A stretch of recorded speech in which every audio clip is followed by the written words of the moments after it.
Hey everybody, Ms. Dietrich here. We're looking at lesson 7.8, which is on generate equivalent expressions. And the essential question we're going to answer, how can you use properties of operations to write equivalent algebraic expressions? So first of all, you have to know what are equivalent expressions and what are they? Equivalent expressions are equal to each other for any values of their variables. For example, x plus 3 and 3 plus x are equivalent. You can use properties of operations to write equivalent expressions. So here are some examples. Now let's look at the one I have here. This is n plus 6. We learned earlier in the year about commutative property, and commutative property exists for addition and it exists for multiplication. So that's that idea that if you just switch the order of the addends, it's not going to affect the sum. It works with any value. It can be whole numbers, it can be fractions, it can be decimals, it can be algebraic expressions like we see here. Now the same is true if we happen to have these two terms here. So this whole blue grouping, if I switch that and put that over here and put the 10 over here, that would be equivalent. So again, that's the idea of using commutative property. So commutative property of addition states that if the order of the terms changes, the sum stays the same. We also have commutative property of multiplication. If the order of the factors changes, the product stays the same. So that could be a multiplication sign and it would still apply. All right, so let's look at some other examples and we'll come back to some other properties because I think the hardest one to understand for me anyway, I always got confused about distributive property. So I don't even know if I want to read what it is because it really doesn't make any sense until you actually do some examples. So let's look at a simple example first. So we have a bunch of mugs and we have a bunch of cups. Now we have 4 mugs, right? And we have 6 cups. Now we can rearrange this with different groups. So let's say we're going to do 2 groups. If we do 2 groups, let me just shuffle them around. By the way, but we're probably sure what we have. We have 4 mugs and we're adding to that 6 cups. All right, so this is an expression, right? So let's say we had to come up with an equivalent expression and reshuffle it or redistribute it. So if we're going to do 2 groups, let's have one of the groups. Let's see, I want to try to organize this. We'll put one of the groups here, and let's put the other group underneath it. All right, so we have to distribute it so that everything is even, right? If we're doing 2 groups. So that means I'm going to move these mugs down here. I'm going to move some of the cups up here. So let's shuffle everything around here. Let's move this here, put this here and this here. All right, so what do we really see here? What we have is we actually have 2 groups. So I'm going to write the number 2. Let's use green. We have 2 groups, and what's in each group? We have 2 mugs, and we have 3 cups. So this green expression is equivalent to the blue expression. Why is it equivalent? Because we still have the same number of mugs. We still have the same number of cups. It's just written in a different way. So we just use distributive property. Let's look at another example. Let's look at this one. So let's say this is your original expression. We have 12 cups here. And by the way, ignore this for now because we're going to come back to that later. We have 12 cups and we have 4 mugs. What if we wanted to use the GCF of the coefficients? Which, by the way, what are the coefficients here? This is a coefficient because it's being multiplied with a variable. This is a coefficient because it's being multiplied by a variable. And this is a term and this is a term. All right, so if we're going to find the GCF of these 2 addends here, terms, wouldn't it be 4? We could have 4 groups. So what would that look like if we divided by 4? So I'm just going to divide this by 4. And I'm going to divide this by 4. And if we do 12c divided by 4, then we're looking at, I'm just going to rewrite it over here, we're looking at 3 cups. So this simplified would look like this. This simplified would be 4 divided by 4 is 1 mug, right? 1 mug, which we can write as either, we could put a 1 in front of it, but we usually don't. There's usually that secret 1 in front of all variables. It's understood that it's 1 mug, but we usually don't put it in there. All right, so I'm just going to take it out just because it's not common practice to do that. All right, so now we would have 4 groups of that, right? Because the GCF is 4. So I would put parentheses around that and put a 4. So this expression right here, 4 groups of 3 cups and 1 mug, is equivalent to this expression that I started out with, which is 12 cups and plus the 4 mugs. Now let's see why. Let's rearrange our picture here and show the 4 groups. So let me just move that, and that's going to be a little tight, but I'll be able to circle and show you. All right, so we have one of the groups.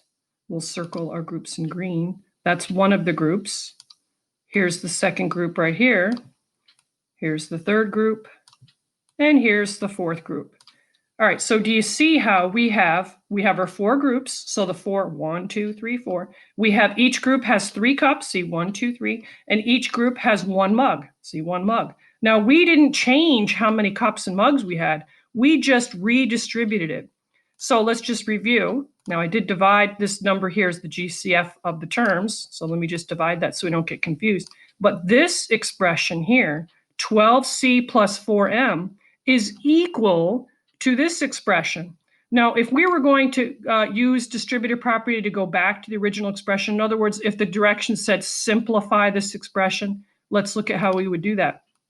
We would do 4 times 3C, which would bring us back to 12C, and we would do 4 times M, which would bring us back to 4M. So if we did that, that's just confirmation that the two things are equal to each other.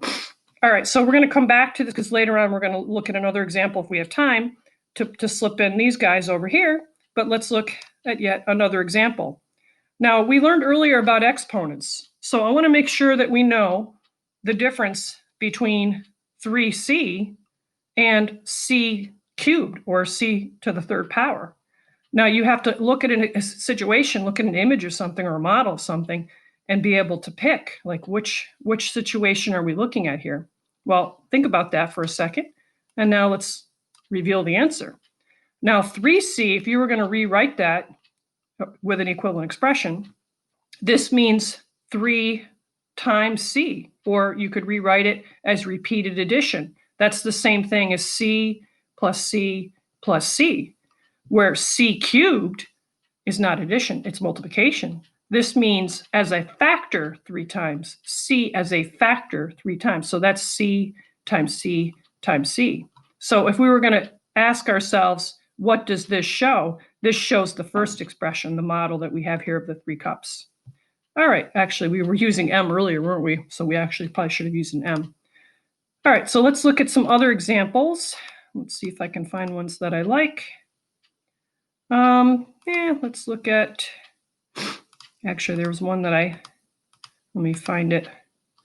I have to go back. All right, let me go back. So I'm sorry, I'm making you dizzy here. I want to look at an example that's actually on your homework. All right, so it's this one, number 5, because it looks a little bit complex. And I think the directions on this, if I remember correctly, it was use properties of operations to write an equivalent expression by combining like terms. So sometimes in a case like number 5, let's look at it again, we can distribute and then we can combine. So sometimes it's helpful to rethink what it means, because earlier I showed you how you can take this and multiply it by that. You can take this and multiply that. You can take this and multiply it by this. So what does this really mean? Now, if you think about what this means, and by the way, this is probably not the recommended way to do this. I'm just trying to get your brain to process what it actually means. We have 5 groups of 2H plus 3. So if we count this up, there's 1, 2, 3, 4, 5 groups like that. And we still have the 3H. So if we think about what does this really look like if we were to write it out as repeated addition, that's one way that we could simplify this expression and combine the like terms. So we could do, we have 2 houses, we have 2 more houses, we have 2 more houses, we have 2 more houses, 2 more houses, and then we have the 3 houses. How many houses do we have altogether? We could do it that way. And then we could take our numeric values and say we have 3, we have 3 more, we have 3 more, we have 3 more, we have 3 more, and add all that up and get a numeric value and just be done with it, right? We could do it that way. However, it's probably easier to use distributor properties. So let's take a look.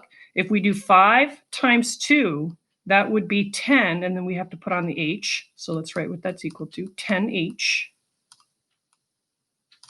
And if we do 5, let's put in the plus sign. If we do 5 times 3, that would be 15. And then we still have this 3H, which I'm using houses as our mental picture of what it is. All right, so we can combine these two terms. Why? Because they're like terms. They have the same coefficient. They're talking about the same thing. So here, if we have 10 houses and we have 3 houses, then that means we have 13 houses altogether. And then we have to tack on this plus 15. All right, so this red expression is the simplified version of what we have here. Now, if somebody was to ask you which one of these expressions, because we have 3 that we're looking at the one in this circle, we're looking at the one in the yellow circle, and we're looking at our expression that we just came up with. They're all equivalent to each other. Actually, this is equivalent too. This is equivalent. So really, we have 4 versions of the same expression. But if somebody were to ask you which one of these is in simplest form, you would pick this one. That one is in simplest form. And usually whenever you're working with expressions and they ask you to evaluate, like let's say they said evaluate for h equals 5 or something like that, you would choose the simplified version of the expression. All right, so let's look at a couple more examples. Let me find ones that I like. All right, this one could be, let's see, what do we have here? This one might go, let's see, how many? 1, 2, 3, 4, 5, 6, 7, 8, 9. That one looks like, I'm not sure what that goes with. I'm not sure what I intended there. But all right, let's just take a look at, let's actually read the distributive property definition and make sure we understand it a little bit more now that we've done some examples. So it says, multiplying a sum by a number is the same as multiplying each term by the number and then adding the products. So in this example, they're showing us that we're multiplying 5, right? If we do 5 times g, that's 5 times g. And if we do 5 times 9, this expression and this expression mean the same thing. And it also works with subtraction, right? If we had 2 times 10 minus h, we could do the 2 times 10 and have that, and then do this, right? But we have subtraction in the middle instead of addition. So that would be 2 times h. So a little bit confusing. I really like modeling it with images to help you understand. All right, so let's go back to this example for a moment. Because what if we threw in the mix, let's erase this. What if we threw in the mix these guys and we had to use distributor property? So first we have to think of what should we call that, because we can't call them cups because we're calling these cups. We can't call them mugs because we're calling these mugs. So what if we call them, even though they're really not pitchers, let's call them pitchers. So we really have 2 of them, right? So let's put plus 2p. All right, so let's change our groups here. And if you had to use distributive property and you had 3 terms like we do here, let's try figuring that out. Now, if we had to ask ourselves, what's the GCF of 12 cups, 4 mugs, and 2 pitchers? If we had to find the GCF of just the coefficients, 12, 4, and 2, wouldn't it be 2? So we're going to write an expression that we're going to come up with 2 groups, and we're going to figure out how many of each thing we have in the 2 groups. So let's kind of reshuffle everything around. So I'm going to move the pitchers like that, and let's put the mugs like so, and let's divvy up the cups. Divvy it up. And oops, I don't know what that is. Let's delete that. So forgive me that this is taking a little while. All right, so that seems to be about right. And let's put these guys over here. All right, so we're redistributing. We're not changing anything. We still have the same quantity of cups, mugs, and pitchers. All right, so I have my 2 groups. I'm going to circle them so you can see them. So here's one of the groups right here, group number 1 and group number 2. 2 groups, that's what this 2 stands for. Now let's look and see what do we have here. So let's start with the cups. we have 1, 2, 3, 4, 5, 6 of the cups. So we would write it like this, 6 cups. Plus, we have 2 of the mugs, 2 mugs in each group. Plus, we have 1 of the pitchers. Now remember, we can put a 1 in front of the P, but it's understood that there's a 1 in front of it if you don't. So we'll just write it as P because that's considered simplified. Now let's talk about if you didn't have the pretty picture to look at to get this, what would you have done? Now we figured out, this is the GCF, by the way. 2 is the GCF. So if we did 12C divided by 2, we'd get this 6C. If we did 4M divided by 2, we'd get this 2M.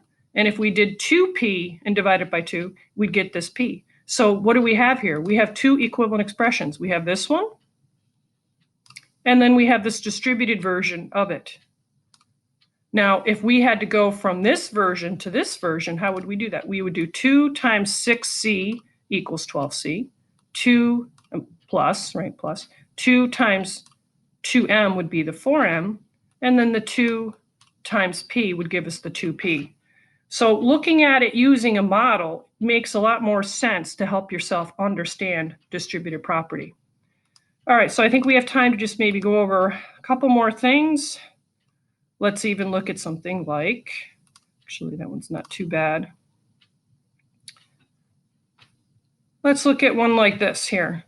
The directions say use properties of operations to write an expression equivalent to 5A plus 8A minus 16. So what I like to do is I like to circle my like terms. So this is a like term, this is a like term. How do you know they're like terms? It's because they're the same coefficient, or I'm sorry, the same variables that I'm trying to say. They're both talking about apples. I'll just use that as a hypothetical example, what the A stands for. So if we have 5 apples and we're adding to it 8 apples, then we can talk about how many apples we have altogether, and we would come up with 13 apples, right? So that's one way to look at this.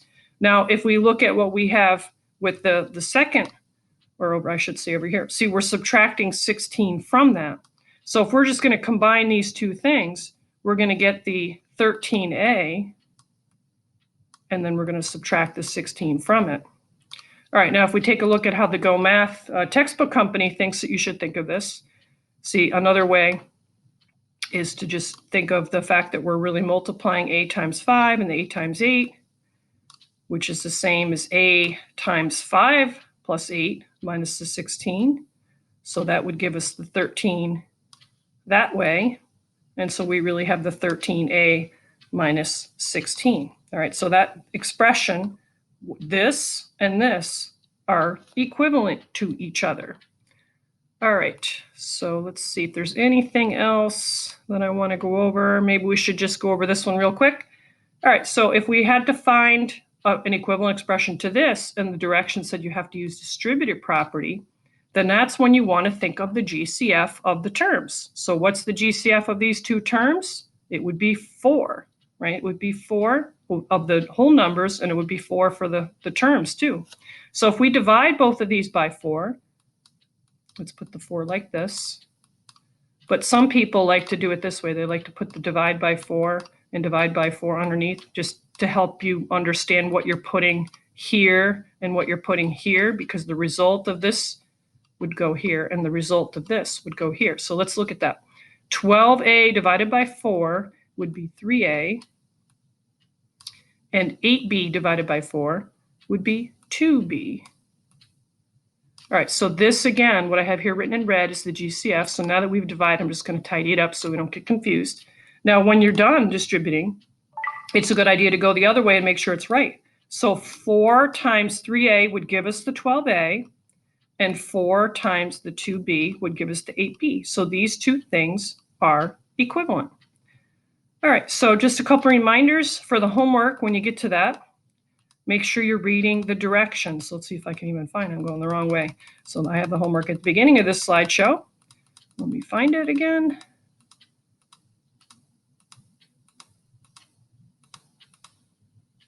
All right.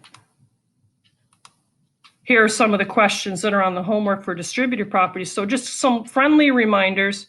Remember, if you have two groups of something, you can think of it as breaking it up into the two groups, and then combine your terms and say, okay, I have 9 and I have a 9, and I can combine the 5K and the 5K.